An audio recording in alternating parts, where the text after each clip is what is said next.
Welcome to Voodoo Whiskey Gaming, and this is my late review of Furi. I played it on the PS4, it's also available on the PC. I'm going to be upfront with you right now. I have not beaten Furi. I am full on stuck on it. I only have a limited time to play these games, so didn't have time to beat this one. Because I'm stuck on it, I can't give you a full on about what's going on in the story. I can say you start off imprisoned and you're basically freed by this dude in a rabbit head. Don't ask me, I don't understand it right now. But your goal is to escape from this prison by defeating the Guardians along your way. I want to see how the story wraps up. I don't know if I'll ever actually be able to beat it because I apparently am not that amazing at this game. It's a very challenging game. When it comes to the audio, I think that's very well done. I like the sound effects and I love the music. I think it works very well in this world that they have built. It matches up very well with the visuals. The voice acting is hit or miss. The main guy that you hear from is the guy in the bunny helmet that I mentioned earlier, and I think the voiceover work for him is very well done, whereas the voiceover work for some of the Guardians is not as well done. I mean, most of them sound fine, but there's a couple where I'm like, that's kind of crap.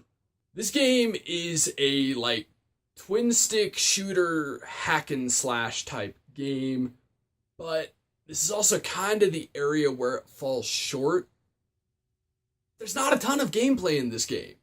It is literally a series of boss fights. This game literally goes boss fight, narrative,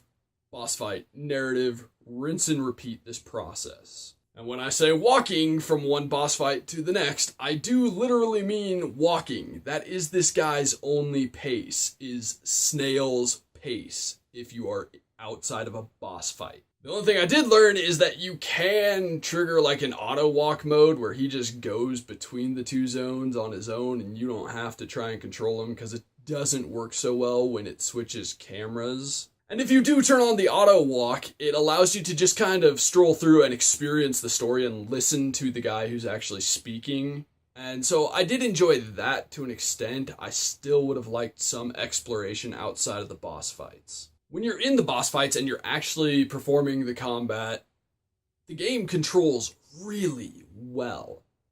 But it is an incredibly hard game. Now, while the controls are good, you do have to adapt to them. They don't necessarily operate as intuitively as you might like.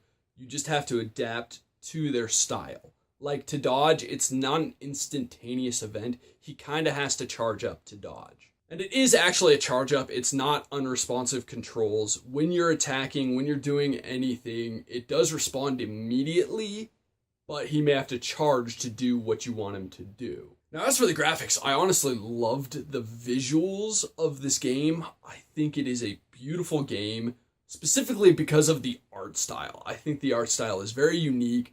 For whatever reason, it kind of reminded me of Afro Samurai in just some of its oddities. Not that it really visually looks that much like it. It just shares some of the same odd tastes. It's definitely way more colorful than Afro Samurai.